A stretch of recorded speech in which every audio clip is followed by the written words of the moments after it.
the game, cause see the boxing voice.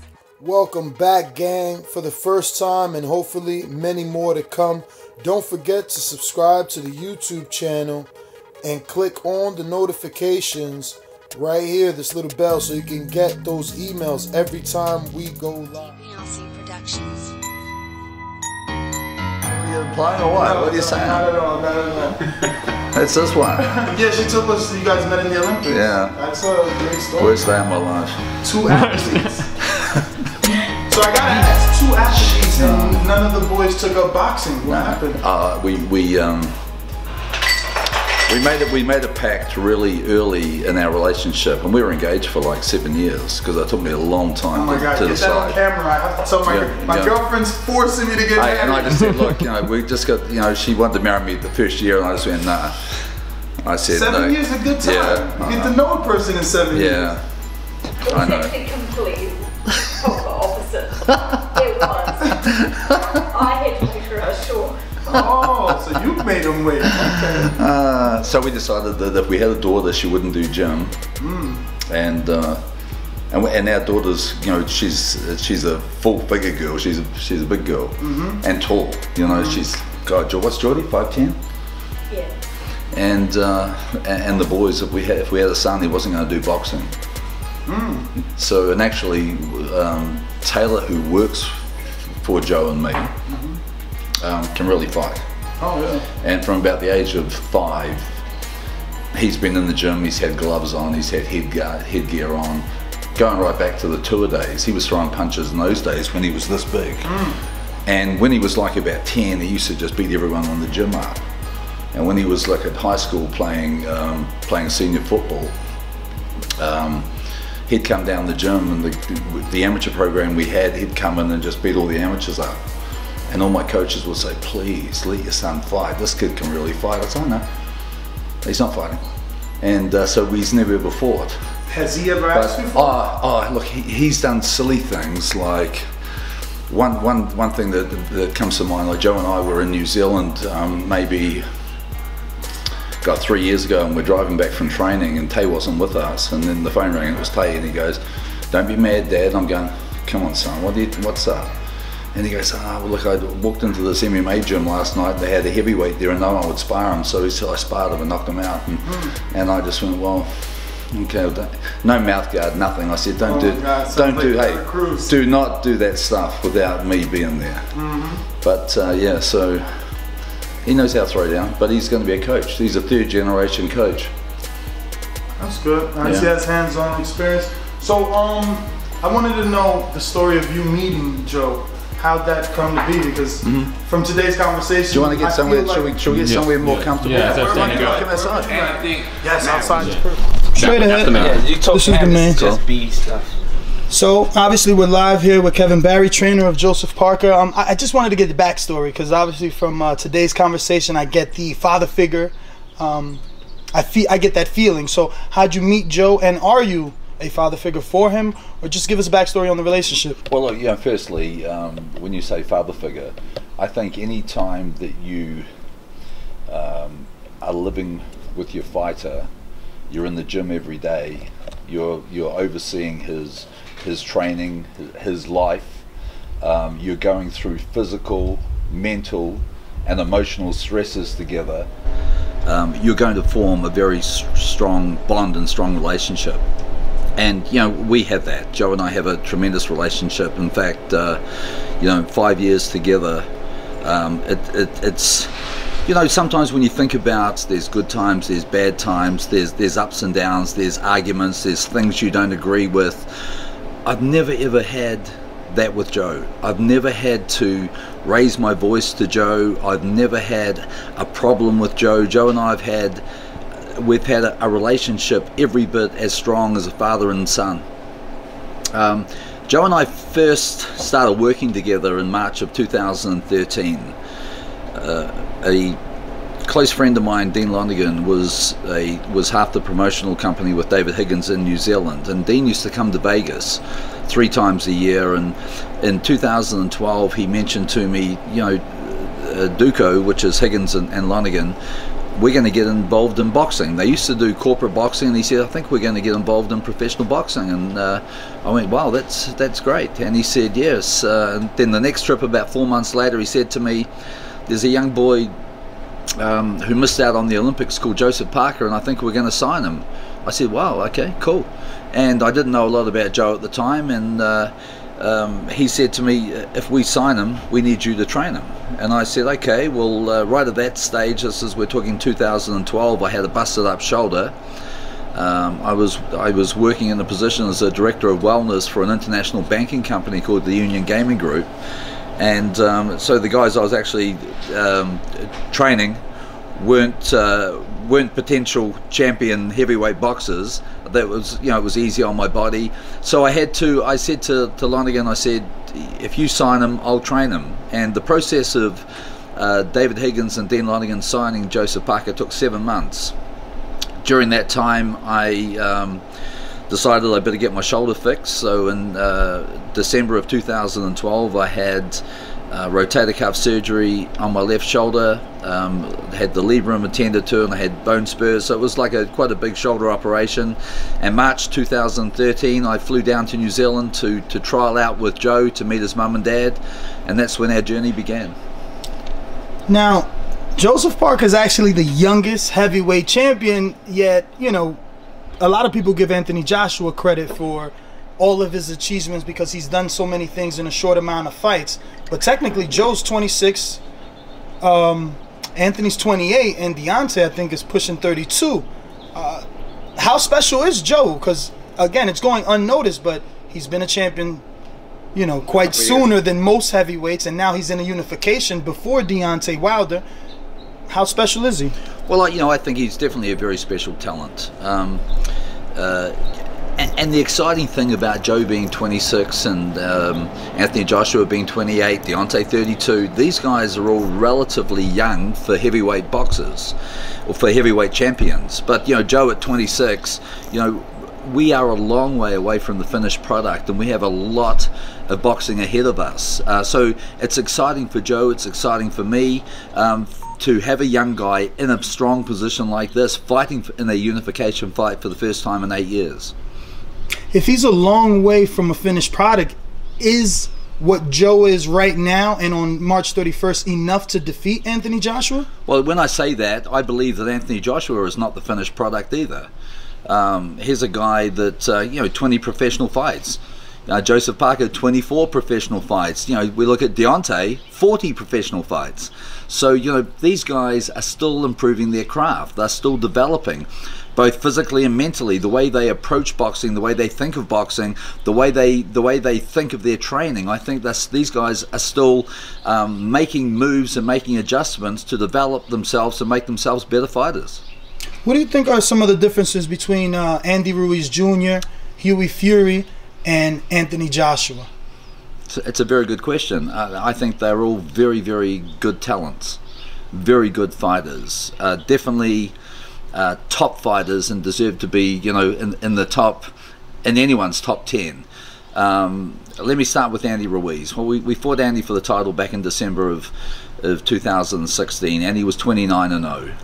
Andy is one of those fighters that was a very, very solid amateur. Andy is the sort of guy that he's everyone's worst nightmare. You look at Andy and you go, you know, he's not real tall. He doesn't look very athletic. He's carrying a little bit too much weight. And you sort of think, you know, this is the guy that, you know, you'd love to fight because, you know, he looks like one is he couldn't hurt you, and two is, you know, you should be able to move around him, he should be slow. But Andy Ruiz is everything but that. He's an incredibly talented fighter with a very big engine, very deceptive hand speed, and very deceptive boxing skills. The disappointing thing for me as a boxing fan is that Andy has stayed out of the ring for the last 15 months. You know, Andy, straight after he fought Joseph Parker, should have been back in the ring in March or April. Andy has a lot to offer the heavyweight division, and Andy Ruiz is going to be a tough opponent for anyone or any one of the champions. Hughie Fury, well, you know, when we fought Hughie for as our mandatory with the WBO, Huey is the opponent that nobody wants to fight. And when I say that, I didn't want Joe to fight Huey Fury. There is no way I would have ever taken that fight unless it was our mandatory. You know, Huey is we talk about youth. He is a young guy. He's the youngest of the heavyweight crop. He has good coaching, he has good pedigree. He was a tremendous amateur, world junior champion. He is a good physical specimen, a big, tall guy, very good boxing skills. And, you know, this is somebody who I'm happy to see he's got a fight coming up shortly with Sexton. I think it's a fight that Huey will look great in. Huey's a fighter that I believe over the next 2 or 3 years will win a world title.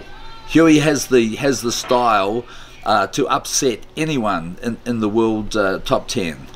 And Anthony Joshua, well, you know, if everyone has an opinion on Joshua.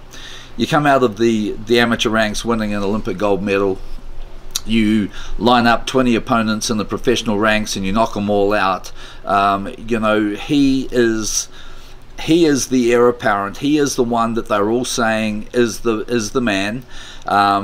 He is the one that most people consider to be the best heavyweight in the world. I don't, but I do have a lot of respect for what he has achieved. I know that he is a very strong, powerful guy. He has a lot of height. He has a great wingspan.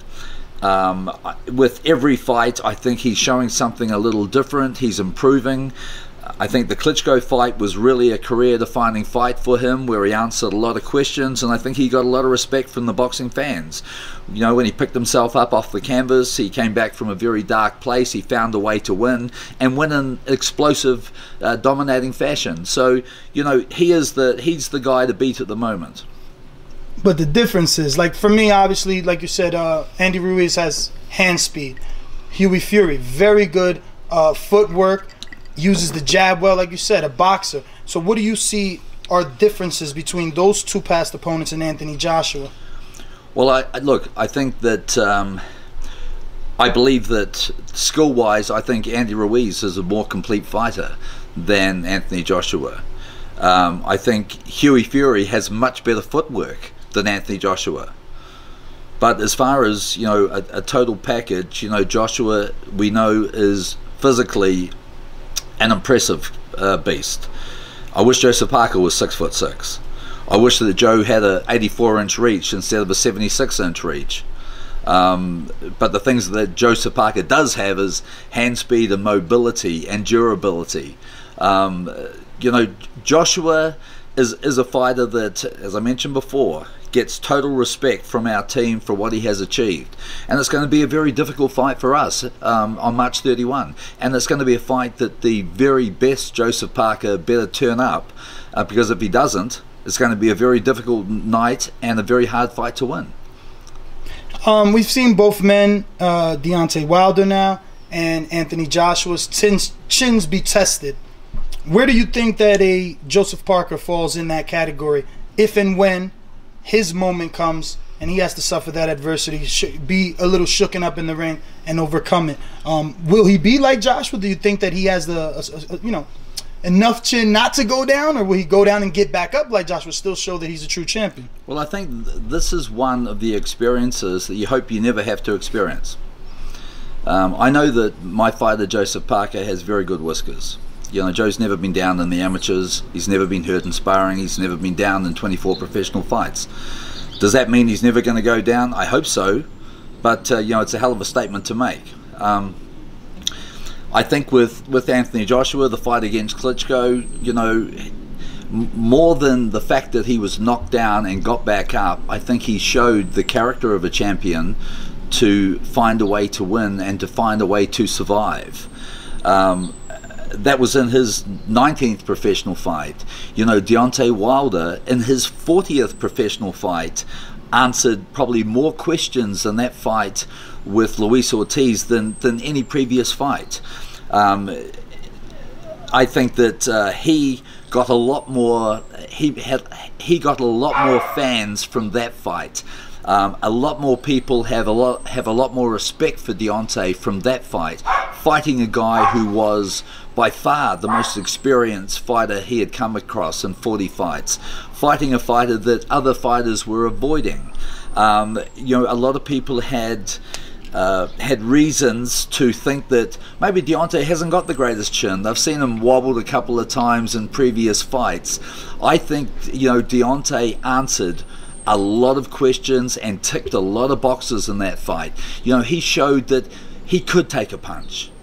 He showed that when things were really, really bad, he could find a way to survive, to get his legs back under him, to gain his composure, and he showed more than anything else an incredible will to win. So, you know, both guys, under very, very difficult circumstances, found a lot out about themselves. Now, I don't want to see Joseph Parker having to go through that experience. But, you know, one thing I can say, the Joshua Klitschko fight was a defining fight for Anthony Joshua. The Deontay Wilder-Luis Ortiz fight was a defining fight for Deontay Wilder. You know, I need this to be a defining fight for Joseph Parker. This will be the fight that he will be remembered for. He needs to make it his best fight. And if he finds his best fight, I believe that will be enough for us to win. If he doesn't produce his best fight, this is a hard assignment for us to get right. You guys had a phenomenal video out about a week ago, or less. You were sitting there watching the fight live. It was amazing to see your reactions. And well, you know, we wanted Deontay to win. You can tell. Yeah. So, my question with that is, do you and Joseph always watch fights together? Because I've interviewed so many fighters, and sometimes they say, I don't watch tape. I'm not a boxing fan because I'm always in the gym. What sort of mindset does Joe have when it comes to other fighters in the division, other fighters in boxing in general? Does he pay attention, or is it, that's work, this is life? No, Joe's a fan. Joe's a boxing fan. He loves watching boxing fights. You know, we if we're not going to fights, we're watching them. And you know, there's Joe, myself, and my son Taylor, who works for Joe and I. And you know, Taylor, more than Joe or I, knows exactly what's going on, knows all the fights that are coming up. He knows all the fighters. He books his sparring partners. He, you know, he does the research. He watches the tape. So we're always getting information from Taylor. This fight's coming up, you know, and he'll give us the breakdown of the guys. But we're all fans. And you know, I think when boxing is your passion, and to be successful at the highest level, it has to be your passion. And when it is, you become a fan, meaning you respect and you want to support and watch everyone that fights at the highest level. Now, you guys watched that fight live. In the post-fight, this is a two-part question. In the post-fight, Deontay claims he proved to the world that his fight is more significant than Anthony Joshua's win over Vladimir Klitschko, because Vladimir had 18 months off and had already been defeated. Luis Ortiz was undefeated and active and known as the boogeyman. Where do you side on that conversation? Because now Team Ortiz has put out the round 7 and 8 saying New York Athletic Commission gave Deontay extra time. There was no cut. Why did they, you know, go to the corner and allow him extra recovery time? You watched it live. I watched it live, and everyone heard I did think it was a bit unfair. I thought the fight could be stopped in the 7th. I really didn't understand why the ref didn't step in, but obviously you're a trainer of a heavyweight, and you may have to go through this on the 31st. Do you want the ref to give Joe that time that the ref gave Deontay, or do you want him to step in and give, you know, Joe the win if it were Anthony Joshua going through hell in the 7th round? Well, look, let me start by saying, you know, firstly, the New York Commission are a pretty strong commission. You know, they've gone through a few ups and downs in the past. They always tend on the side of caution for the fighter. Now, in the 7th round, did it look like Deontay was getting hit with a lot of flush punches? Yeah, it looked like it. Did he get hit with them all? No. Is Deontay an undefeated world champion? Yes. Was he making his 6th or 7th world title defense? Yes. You are not going to stop a fight when a fighter is still standing on his feet. Okay, both All 3 judges made it 10-8. I think that was a fair call. There was a couple of times where the ropes looked like they might have been holding him up. You have to give the champion the benefit of the doubt. He is the champion, the undefeated champion. It wasn't as if he had been down, up. He was standing on his feet. He came out in the 8th round, found a way to survive, and did what real champions do.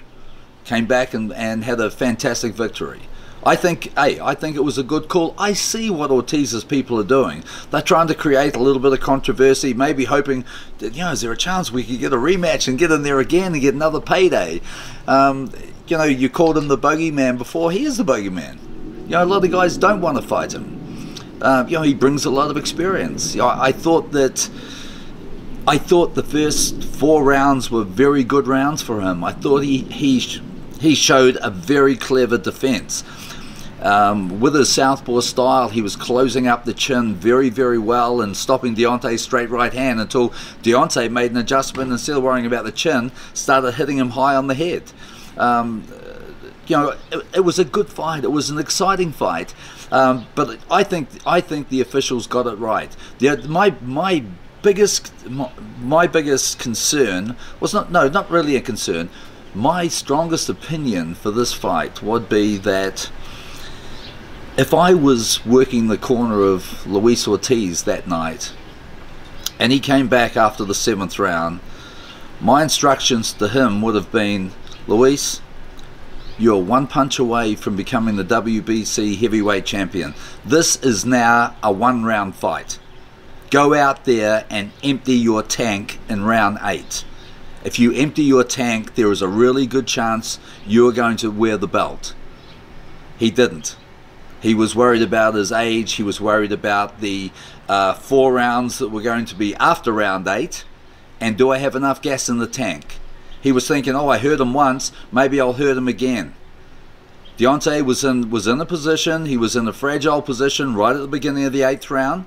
That was the time that he really had to his corner had to instruct him, put the foot down. Very, very similar, I believe, to what Klitschko should have done against Joshua. Forget about the rest of the fight. Go out there and empty the tank and get the job done. And if I ever have Joseph Parker in that position, that will be my advice to him. Go out there and close the show. Do not let the guy recover. Joe and I sat down during Deontay's fight, and I said, Joe, we've seen this movie before. We sat together for the Klitschko Joshua fight in New Zealand, and side by side with the TV crew again. And I said, mate, we've seen this movie. I said, if Deontay can stay out of trouble for the 8th round, he wins this fight. There's no doubt about it. And that's what he did. We're talking officials, and to be honest with you, if I were a manager, trainer, I would always be afraid to send my fighter to the United Kingdom. We remember, I believe it was Derek Chisora, Malik Scott, a 9-10 count where literally the ref waved it off at 9 instead of 10. We know Anthony Joshua with Carlos Takam was stopped, and most didn't think Takam was hurt or it should have been stopped. How do you feel about your, chances of having a fair fight and the officials, do their jobs that night properly? No, I'm very relaxed. In fact, we just signed off on the officials this week. The officials for the fight, we have a neutral referee, we have 1 neutral judge, we have 1 judge from New Zealand, and we have 1 judge from the UK. And the neutral is from the US. The judges that have been appointed are very senior judges, very respectable judges. Most have done numerous world title fights. So we're very confident that the BBBOC have given us a good list of officials, and we aren't concerned in getting a bad call there at all. All right. Obviously, from my limited experience, not being a trainer, if I were to instruct a fighter to fight Deontay, I want him to obviously get on the inside. Don't be on the end of his jab and that power. Not allow those long arms to fully extend when connecting. Right. If I'm with Joshua, I don't really want to be on the inside, but I also don't know where you should be because people quote-unquote call him a mid-range fighter. So where should Joseph be when fighting with Anthony Joshua? Is it on the inside? Is it on the outside, being the boxer? How do you go about facing Anthony Joshua? Well, you know, without giving away too much, you know, I think it's very important that somebody who has a good, educated, long left jab like Joshua, you can't let him touch you with that jab, because what's coming after that jab is something pretty menacing, is a big, hard, straight right hand. I think it's very important for Joe in this fight that we need to be complete. We need to be fighting from the outside, from the inside. We need to be fighting off angles. We need to be showing a lot of different looks. You know, you cannot get caught in front of a fighter like Joshua for too long, because he brings very heavy hands. Do you think Anthony Joshua is flat-footed? I think that Anthony Joshua is not the best moving heavyweight in the world. But look, let's remember, in the amateurs, he was able to scurry around the ring and score a lot of good decisions against a lot of other good boxers. So look, you know, I think that he is at times a little robotic. More than anything else, I think that is to do with the large amount of weights that he does as part of his training. But I think if you look at, you know, video footage of him preparing for this fight, you know, Joshua's obviously got himself a lot lighter than what he was in the last couple of fights. They have been making a lot of, I guess, noise about how much he's weighed and the fact that he's moved up, and should his optimal weight be somewhere in the 225s. If he were your fighter, would you advise him to lose some of that muscle that people think, you know, requires too much oxygen, hence why he gasses out, according to Well, I'll tell you what, I don't think we will ever see Anthony Joshua at 225. You know, he weighed 254 for his last fight. He ain't dropping 30 pounds. I think it'll be a push for him to drop 10 pounds. But like, I'll tell you what I can say is, in 2017, we tried a few different training techniques with Joe. We did more weights and power work and less cardio, and we put a bit of size on Joe that at the end of the year, I believed 2017 wasn't a good year for us. Wasn't our best work. The extra weight that we put on Joe, preparing him for the bigger guys that he was going to be fighting, didn't really equate to a better performance. What it equated to was slower foot speed. Now, when you have slower foot speed, that also equates to slower hand speed, and Joe's strength is his hand speed. So, you know, we know that 5 years in, as I mentioned before, this is not the finished product. You know, we're still finding things out about Joe that make him a better fighter, and I think a lighter Joseph Parker is going to be more mobile, is going to throw more punches, is going to be more exciting than the slow-footed Joseph Parker of 2017. Now, does that play into, I guess, the rumor that Anthony Joshua gasses out? So if Joe loses a few pounds, he's able to move, let's say, a little more like a Fury, it'll make Anthony have to chase him around and gas sooner. And do you believe Anthony does gas? I don't think anybody moves like Huey Fury, so I don't think there's any chance of Joe ever doing that. Look, you know, I know there's been a lot of accusations and assumptions from people saying that, you know, Joshua tires in the later rounds, and some fights he has looked very gassed, but he's also got a second wind and come back pretty strong in the end of those fights. So you know, we aren't focusing on too much of what Anthony Joshua is doing. We're focusing on what we're doing together to make Joseph Parker better to fight Joshua on the 31st of March. Okay, so what do you think? Obviously, you gave us your opinion on Vladimir and him not really capitalizing on that opportunity when he had Anthony Joshua hurt. What were some of the mistakes you feel Carlos Taka made? Because you know, when I watch a fight, right, like, I'm always assuming the next fight, because there's always a setup for the next one. So, you know, when I'm watching Carlos Takam, I'm thinking of Joseph Parker. Obviously, when you go back and watch the tape, and what Parker would have done differently or could have done differently. Well, let's remember, it would be very unfair to be critical of Carlos Takam when he took the fight on 12 days' notice.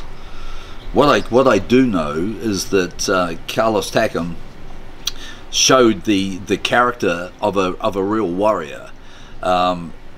He hadn't sparred, he wasn't in the boxing gym, he was riding a bicycle round, and yet he was able to get busted up in those early rounds, fight on, and was probably coming on when they stopped the fight in the 10th round. So I think because of that, you know, Carlos Takam has to get huge props. I make a comparison. When Joe fought Takam, Takam had 3 months notice. We got the very best of Carlos Takam when we fought him, and so I don't read a lot into that fight. Saying that Takam took the fight on late notice, it was also a big adjustment for Joshua. You know, change of opponent at the last minute, and when we went through it with Razvan Kajanu. You know, one minute we're fighting Fury, and then we're down in New Zealand, and we're less than 2 weeks out from the fight, and we change opponents. So it's you know, Deontay's gone through it a couple of times. It's always difficult, you know, when you're faced with that situation. I think there were times in that fight that Takam looked really good. I don't believe it was Joshua's best fight. I think the fight before, he looked like a totally different fighter against Klitschko. Is Joe the type of guy that you have to remind how big of an opportunity this is, or is this fight with Joshua enough motivation? Have you seen anything different in the way that he wakes up, the way that he runs, the way that he hits the pads now because of the significance of this fight? Or is it the same for him and each fight is just as important as a Joshua fight? Well, look, I think the most important thing about this fight is we all know how big this fight is. But in saying that, too many other fighters who find themselves in this situation try to reinvent themselves. They try to change their whole training camp. They try to do things that they've never done before, and that is simply a formula for disaster.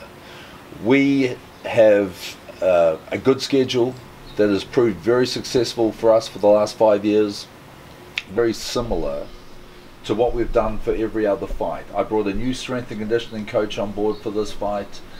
I upped the yoga sessions that we do each week. A little bit more physio to release the pressure on his arms. But other than that, we've kept our schedule very, very similar. Obviously, you know, the game plan and the structure in the gym is for, you know, a big, strong, athletic, powerful guy.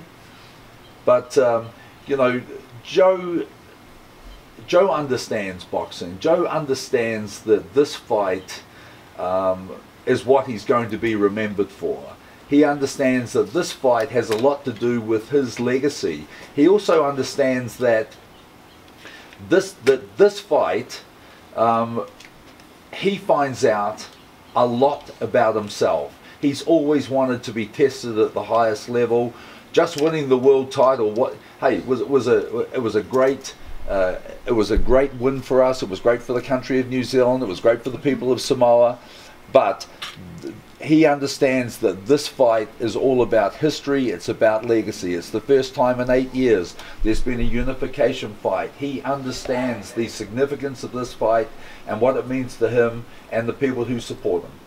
So you said your son Taylor is the one that does most of the preparation in terms of tape. Then obviously you guys watch it together, but he also does the selection of sparring partners. So any names that you can let us know who brought in? We never talk about our sparring partners. Not even the names of them? No, we never do. It's something we've never done. You know, we've worked with about 6 different guys. I've got another guy coming in next week, which will be our last week. Joe sparred 10 on Tuesday. He did 12 yesterday. We've got probably another 2 good sessions left here before we go to London. We'll spar a couple of times in London. Any statistics on those guys, like the height, maybe the weight? Well, you know, obviously, you know, you can think. You don't have to be a rocket scientist to work out the guys we're working with aren't 6 foot tall. Well, I mean, you got to ask. We've been in different camps. Like I've been in Earl Spence camp for the Lamont Peterson fight. He was sparring 175-pounder, taller, longer, which didn't make any sense. But you know, a trainer, they have their specific reasons. Like I've asked Jay, the trainer of Deontay, why he brings in certain guys that I think physically don't look the part, and he may be looking just for their lower half. Like you said, Andy Ruiz has good legs, so maybe that sparring partner brings just that. Those are the reason I asked that question. You have anything? If not, pretty much it. It's got a belt, hasn't he? Yeah, all He's right. defended the title twice. But this is a unification now, and some will say that you're here because of the money. Is he ready, or is it because of the opportunity that it represents for him? Win or lose, he's set up. The other thing is, look, and for Joe, it's never about the money. He wants the right business done, but this means far more to him than just the money. You know, this is his career-defining fight. And let's remember, look, this whole fight started when we were looking to fight Lucas Brown. Eddie Hearn called Joe out in the media. And Joe goes to me, I'm down in New Zealand, Joe goes, Eddie Hearn's calling me out, saying that Joshua wants to fight me? And I said, well, apparently. But we'd been 4 weeks, David Higgins and the team had been 4 weeks into putting the Lucas Brown fight together. And all of a sudden Joe goes, hey, they want to fight me. What do you think, coach? And I said, I think now is the right time. This is the right time for us to fight Joshua. Looking at who both guys have fought, their career paths. We've looked at this fight for the last 3 years, and we thought this was the right time. And if we don't get the job done on March 31, it'll be simply because Joe's not good enough. There's no other reason. All right. I want to hear from Taylor, see if he felt it was the right time too. Yeah, ask him. Okay, this is Kevin Barry, Joseph Parker's trainer. We're just finishing up a workout today. It's always great to have the Boxing Voice here in Las Vegas with us. We're just finishing up. We're a week away from leaving for Cardiff for the Joseph Parker Anthony Joshua unification fight. Thanks for being here, guys. Now get out of here. What is up, TBV family? Yes, YouTube has been cutting funding to their channels as of late, and with net neutrality going through its process, the internet is changing. If you want to keep your favorite channel intact, coming up with tons of content, and plus get hours and hours of extra content, head over to patreon.com/ThaBoxingVoice to become a member of the TBV family and help support the channel. Peace. Ain't no other sight in the game, 'cause see the boxing voice.